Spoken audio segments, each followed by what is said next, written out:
Hello, and welcome to Hanratty on Karate. Once more, we're going to have a quick delve into the past. Everything's based on the past, whichever you do. Even new inventions are based on past ideas.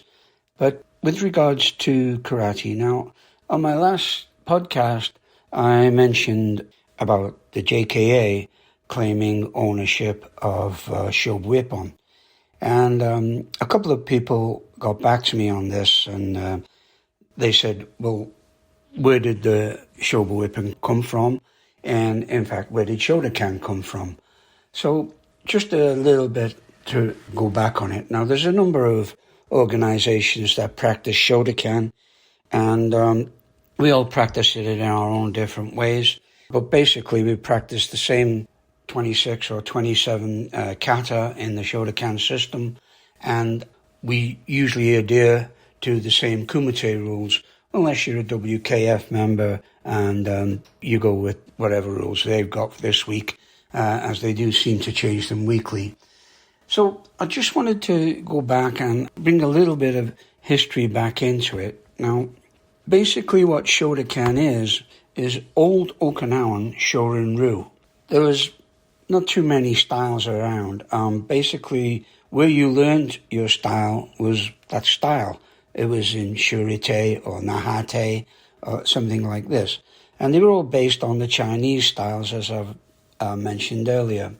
So the guy who brought karate out into the open, the gentleman who brought karate out into the open, was Tosu. Tosu was quite famous, and he was a little bit upper class Confucian scholar and stuff like this, and he was requested to bring karate into the education system, which he did, and he developed the 5 Pinan katas, which JKA and most Shotokan organizations now call Heian katas. Heian just means peaceful era. So the Pinan katas were developed by Tosu, and he also had quite a few other katas in his bag, if you like, because he was a curious person, and what he did was he went out and he gathered katas and gathered information on karate. He just loved karate. Now, karate at that time was called Tode, which means in Okinawan, open hand. Now, Okinawan wasn't called Okinawa then, there was the Ryukyu Islands. And famous British historian, I think his name's Chamberlain, much like the Chamberlain, the Prime Minister, but he wasn't the Prime Minister. He described the Ryukyu Islanders as very gentle, almost submissive people who were really concerned with manners and being genteel and considerate of each other. This is how he described them. And if you look at Funakoshi's character, as described in a lot of books, he was absolutely the gentleman and absolutely believed in correct manners and how to treat people, and even in going so far that he wasn't a great fan of kumite in any form. He would prefer that karate was taught just by kata, and manners were extremely important to him. If you look at his 10 precepts and even the dojo kun, then you get this sense that this man was more of an academic and a scholar than a fighting warrior. So Tosu took the system that he studied, which is basically Shorin-ryu, into the school system. And he recruited people to teach it in the school system. Now, you're going to see similarities here between what happened in the late 1800s and what happened in the early 1940s, 50s. So Tosu recruited people to teach for him. Now, one of those teachers was Gansu Yabu. Now, Yabu was a big, strong guy, and he actually visited America in the early 1900s. And one of the first demonstrations of kumite was by Yabu and his students, and I think that would be about 1905 to 1911. I want to say 1908, something like that. So his nickname was Gunsu because he was a sergeant during the Sino-Japanese War of 1894. Chinese and Japanese were always at war, usually going through Korea and stuff like that. So he was a sergeant in the military, and this is what he brought to the methods of karate teaching, which is basically how a lot of people teach today. He was used to dealing with large groups and using a militaristic style approach, give a command and the students will do it. And this worked extremely well in the school system. You got school kids nowadays, especially like Japanese or Asian school kids, they're kind of under the command of the school teacher, and it's almost militaristic. In fact, you'll see little kids marching, and it's kind of cute. And they're all in the same uniforms and all the rest of it. So this is what Yabu brought to it. Now, Yabu had some relatives in California, and Yabu was actually born in Shuri as well, so, and he visited California, and in California, he gave a demonstration of kumite. So this was probably the first instance I can see of kumite coming along. Now, what we're not sure of was if it was tode or togumi. So they're two different terms. So I'll explain as before. Tode means open hand in Okinawan. And togumi was like wrestling. All right. Now, almost every martial art or militaristic nation in the world has a form of wrestling. You can see wrestling going back to the Greeks. In fact, Greco-Roman wrestling is still a part of the Olympic movement. And it's a big part of the American school system as well. So wrestling was a little bit different. Now, if you go back into wrestling, you're probably going to find the roots of judo and jiu-jitsu with joint manipulations and throws, this kind of thing. Okay, when you look at the demonstration that was done, the kumite demonstration that was done, as I say, I'm not sure if it was togumi or tode. But the other thing that Yabu did was when he was asked to write down tode, he wrote it down karate, which means open hand as well. But the old characters meant Chinese hand, okay? And the new characters just meant empty hand. So it kind of got the first instance there of the word karate coming in as a Japanese term rather than tode as an Okinawan term. So Yabu also Americanized his name to Yabe. Now, I remember asking Sensei James Yabe, who's a really good friend of mine. I've taught with him quite often down in California, and if he was related to Yabu, but he doesn't know, and he's not really sure. James Yabe was of Japanese parents who were interred during the war, and in fact he was born in an internment camp. But there could be some connection there, but as I said, I don't want to speculate. I did ask my friend James if he was of that lineage, but he honestly didn't know. But his son was in California, and Yabe wanted to start a Japanese-style dojo there, but unfortunately he took ill, and he contracted tuberculosis. Now, you're going to find tuberculosis was a disease that took a great many Japanese. I'm not sure why. Probably the living conditions are very close to each other and stuff like that. Plus all of the trials and tribulations and hardships of the war brought on tuberculosis. But Funakoshi's son, Gigo, he also contracted tuberculosis. So Yabu, anyway, passed away in 37, age 71. So he lasted a lot longer than Funakoshi's son. So Yabu helped the Toshi to teach karate in the Okinawan schools, and this is where the similarity comes in between the 1949-1950s era. Itosu took a group of people and put them through almost an instructor's school, how to teach karate that he taught and take it into the schools using the kata that he'd formulated, the Pinan kata, and teach this into the middle schools. Now, Funakoshi was one of these people as well. That's where he started as a teacher.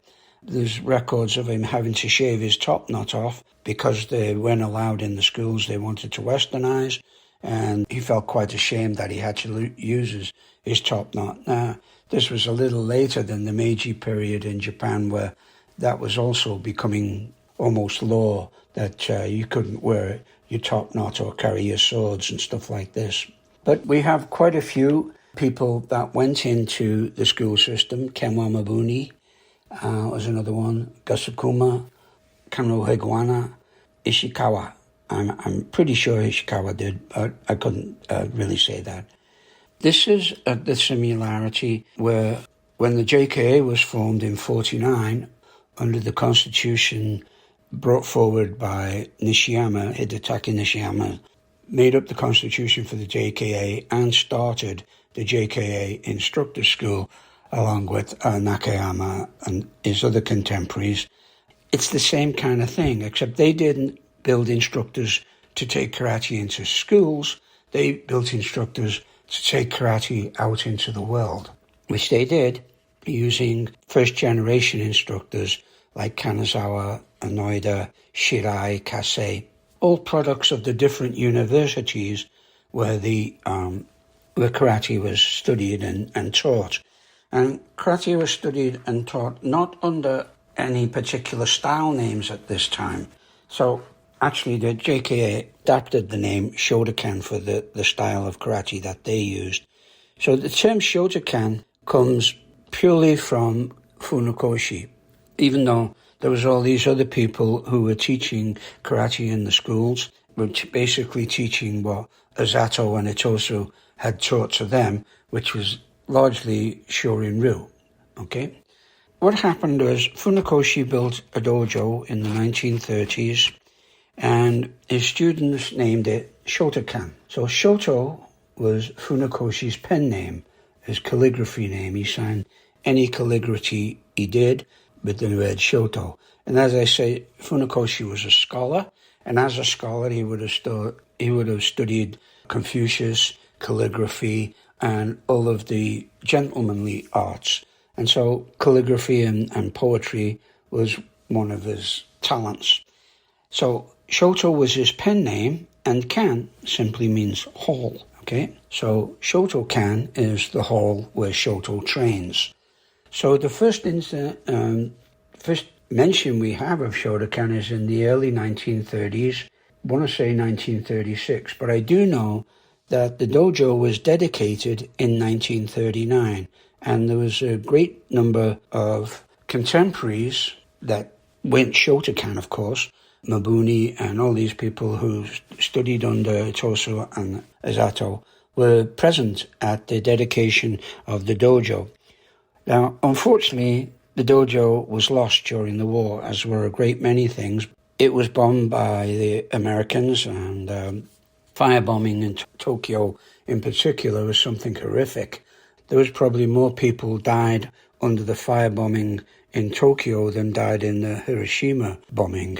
So that's what happened during the war. Now, also, during the war, a great many karate instructors were lost. Nakayama, who subsequently moved into head instructor for the JKA, was in China, and he was fighting for the Japanese in China and didn't get back until after the war. What the JKA did is they took Funakoshi as the technical head. Now, he was pretty old at this time, and he'd suffered through the war and everything else, lost his son, lost a great deal, lost his family, everything else. But they took him as the technical leader, if you like. At this time, mostly Shotokan was being taught only in the universities. And the first university it was taught in was Keio. Keio was a very old university, kind of, you could equate it with like Oxford. But the strongest university actually to teach karate was Takushuko. Takushuko was more of a blue-collar university. Keio was more like a white-collar university, a little bit up in the scale of things. But the training was supposed to be extremely tough and really weeded people out. If you go back to one of Kanazawa's stories of training, it was selective. And he said what he remembers about his early training was running. you had to run a lot, and you had to run fast. And somebody said to him, well, why did you do so much running and why did you run so fast? He said, because the dojo was really small. And if you weren't first there, or if you weren't among the first there, you didn't get in. And so you couldn't train. So that's kind of how the students were selected, basically on your ability to get to the dojo first after you'd finished your run. So the universities got together and discussed forming their own association, which turned out to be JKA. Now, JKA's history goes back to 1949. And I think I've spoken previously about JKA history, and I interviewed Sensei Nishiyama as one of the first generation and founders of the JKA, and I have something like 16 hours of taped conversation with Nishiyama that I did in the late 80s, early 90s, and I've transcribed a lot of it. I did an article for Terry O'Neill's Fighting Arts magazine on that interview. Since then, I've read quite a few interviews by Nishiyama, and what amazed me was how much they vary from what he told me and what I still have on tape in that earlier interview, and then how it gets up and is kind of remolded to almost what he wants people to hear, or what he thinks he wants people to hear, rather than maybe what happened. I don't know. I think everybody changes history to some degree, and there's no harm in that. But you can see what happened when karate almost got politicized. I honestly believe that it was the JKA in the formation of their association that started to politicize it. And as far as I'm concerned, and I was a JKA member for many, many years. In fact, I was number 2 in Canada. I think the only one who was ahead of me was a guy called Jerry Marr out of Winnipeg, who'd come under Robert Fazzaro, who was one of the original SAC students. Now, SAC is a Strategic Air Command, and they played a great part in disseminating karate from Japan into the US and eventually around the world. I honestly believe that they were instrumental in making karate very popular, especially in the US. It was almost mysterious, if you like, and the mysterious always attracts people. And not only was it mysterious, it was almost, how can you say, it was what people wanted. They thought they were getting something special that was absolutely out of the ordinary. Now, it is something special, and it is out of the ordinary if you look at it from an Eastern perspective. I honestly believe that karate from a Western perspective, if you take away the Japanese part of it, the Okinawan part of it, is no different than any other martial arts that are prevalent around the world. And that include, for example, Cornish wrestling or something like that, or boxing under Queensberry's rules. And if you look at, I don't know if anybody realizes it, but quarterstaff fighting in England, in particular in the Middle Ages, was a highly developed method of combat. If you look back to the legends of Robin Hood, he fought a quarterstaff with Little John. Quarterstaff was nothing more than a 6-foot bow, all right? And archery, of course, was very big in England, with the longbowmen defeated the French at Crécy. All of these people had their own kind of martial arts that were particular to that nation. And they also had the Budo code, if you like, just like the samurai had the code of Budo. If you look at the knights, the medieval knights, they had the code of chivalry, if it's all to be believed. I mean, it went out the window when you're in battle and you're hacking somebody's head off. But they all had their different codes, their different little martial arts that were peculiar to each nation. Now, if you take the Japanese out of karate, you don't really have karate. And that's what a lot of people have tried to do.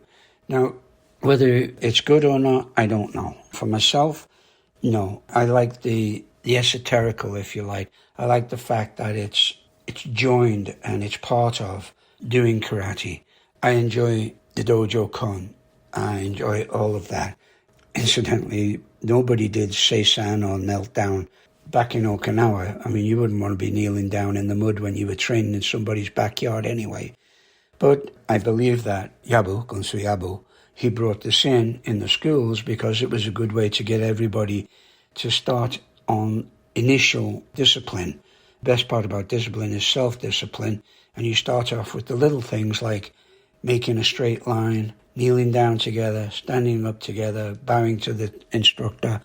All of this is part of it, and it's an introduction into discipline. And Yabu did that because of his militaristic background. So regarding Shotokan and the JKA in history, just a little add-on. After the JKA was formed, they became quite commercial and quite uppity in their stance towards other karate organizations. Now, Funakoshi Sensei had never taken a position with any organizations, but he did become the head of the Shotokai. And the Shotokai basically was Igami Sensei, Hironishi, and Funakoshi's son. When Funakoshi passed away in 1957, the JKA had not long been formed. In fact, I don't think it was quite recognized as a corporation at that time, although Nishiyama was putting together a constitution to get it recognized as an association. But they tried to bully the Shotokai into becoming part of the Kyokai, which is the JKA. And Igami and Hironishi and even Funakoshi's son didn't want to be. They felt that the JKA was getting just commercial. They were producing professional students. They were making money by producing SAC instructors, that's Special Air Command.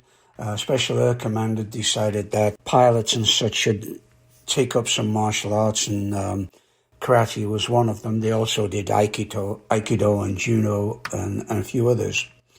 So there was a meeting, when Funakoshi died, there was a meeting held, and about 50 different karateka were there, and from the different universities, Waseda, Keio, Takushuko, all of these, and the Kyokai, or the JKA, stated that they wouldn't attend the funeral if they weren't the ones organizing it, which went directly against Japanese culture, because basically it is left up to the wishes of the relatives. And in this place, there was a son. And they said, well, if we're not going to organize it, they wouldn't assist or take part. And a couple of the universities who were members of the JKA, who brought their flags to take to the funeral, they left. And unfortunately, that was a really bad decision on their part, and it caused a big split. But the JKA is no stranger to big splits, and witness what happened when Nakayama passed away in 1987. Shortly afterwards, I left the JKA. As I say, they tried to bully these members of the Shotokai into joining the Kyokai, and the invitation to the response was, you should go to the house of Funakoshi and ask them to forgive you. I can't become part of an organization that boycotts the master's funeral, and you have to recognize that Takyuko as an official, and if you fill these two compromises, I will consider. This was Hironishi. So it was pretty bad time, and caused a lot of splits between some traditional karate organizations and senior students at that point, and it caused a split where the JKA was looked upon pretty badly, and after this time the JKA started to get quite, demanding and restrictive in telling people, if you're going to be in the JKA, you can't go to other organizations, or you can't study under anybody else. And that, to a certain extent, went on for a long time. And it's starting to become a little bit prevalent again today with regards to JKA policy. They're trying to tell people who they can train with and who they can train with, who they should be members of and who they can't be members of.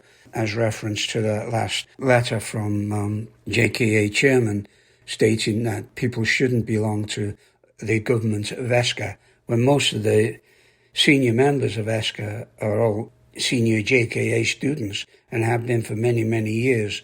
So they're kind of trying to restrict that. Anyway, just my thoughts. Once again, thanks for listening. Any comments, you're welcome. Bye.